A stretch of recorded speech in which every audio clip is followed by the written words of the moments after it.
Julia? Are you here? Daniel, is that you? Over here. There you are.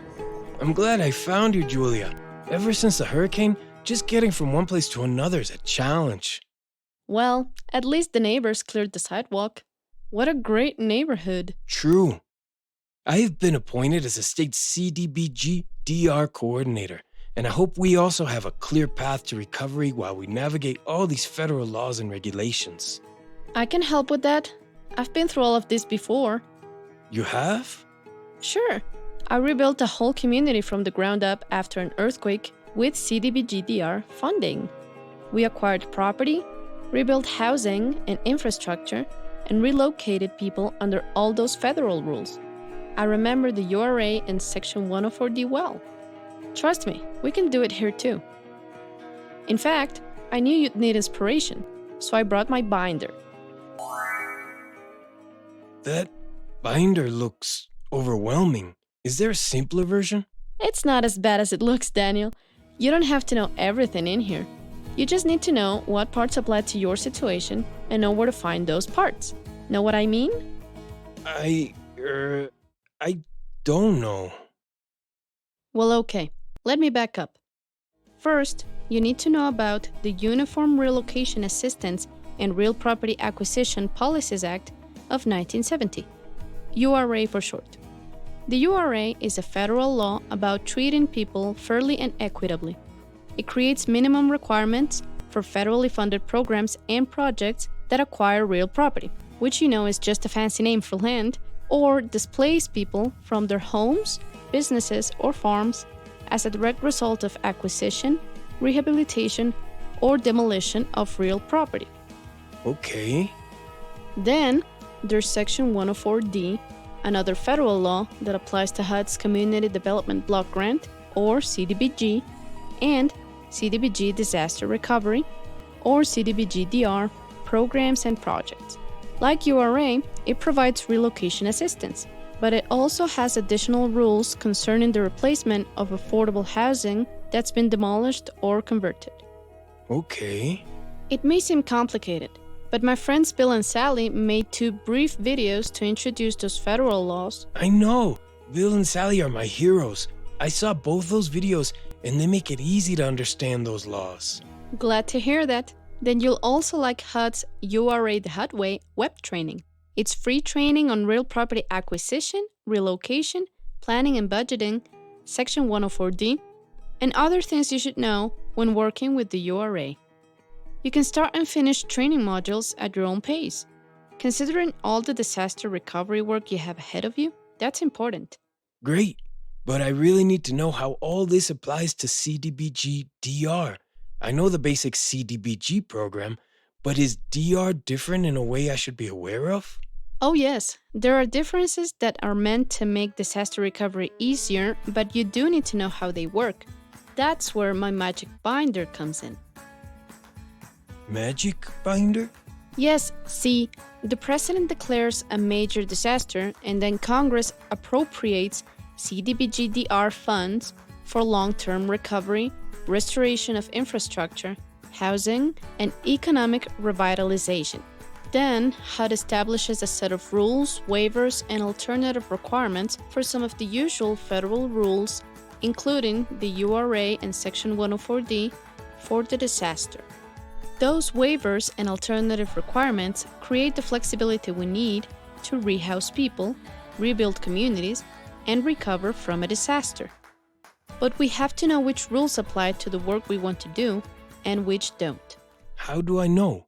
Well, just by asking that question, you've begun your planning process. And every community development effort, after a disaster or not, begins with a good action plan. Maybe I can just steal your binder and use your action plan. I'd love to give it to you, Daniel, but a new disaster means a new disaster recovery plan. Start at the CDBG-DR websites on HUD.gov and HUDexchange.info. There, you'll find all the program rules, waivers, and alternative requirements for this disaster.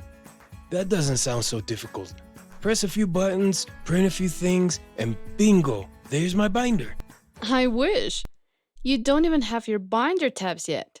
And first, you'll need to know more about the CDBG-DR program.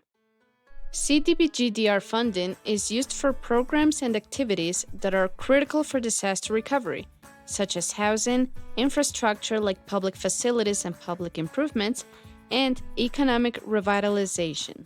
This sounds just right for our community, but I hope the program is as comprehensive as this hurricane was. We need a lot of help to get back to normal. Don't worry, you'll be able to fund a lot of your rebuilding and recovery efforts using CDBG-DR. The URA and 104D may apply to lots of the actions you'll have to take, like rehabbing housing, buyouts, demolition, real property acquisition, and related economic development activities. I bet we'll have all those types of projects, like buyouts, because some of this land won't ever be safe to rebuild on again. Right. The URA applies to a buyout since it's an acquisition, right? The key factor in determining whether an acquisition is considered a buyout for CDBG-DR purposes is if the intent is to reduce risk of harm to people and damage to the property they own or occupy from future disasters. After the acquisition is complete, grantees use land restrictions to prevent future development in those same areas. Makes sense, right? Absolutely. That also means that those people displaced from their homes, businesses, or farms may be eligible for URA relocation assistance, right? Right, but not everyone is eligible. For instance, homeowners who take buyouts that are considered voluntary under URA rules aren't eligible for relocation assistance, but their tenants may be. The URA also has different requirements for temporary relocation, which is common in rehabilitation activities. I'm taking notes here. I can't forget about Section 104D requirements because we will also need to demolish those units after we acquire them. You're right. Section 104D is likely to apply. But remember that the regular Section 104D rules may be waived or subject to alternative requirements. And where do you go to find out, Daniel? HUD.gov and HUDexchange.info. Yes, you got it. Look, this flowchart will help determine whether the URA applies to this disaster. Okay, give me a moment. I'll wait. Put me on pause, so to speak. Okay.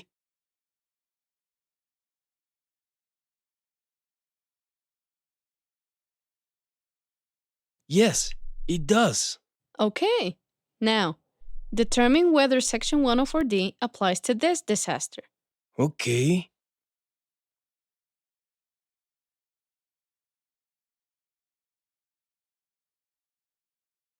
It does. The magic binder knows all. I will add a tab to my binder with all my applicable URA and 104D waivers and alternative requirements, like the Section 104D 1-for-1 replacements requirement waiver. That's a good idea, Daniel. I have my own tab too.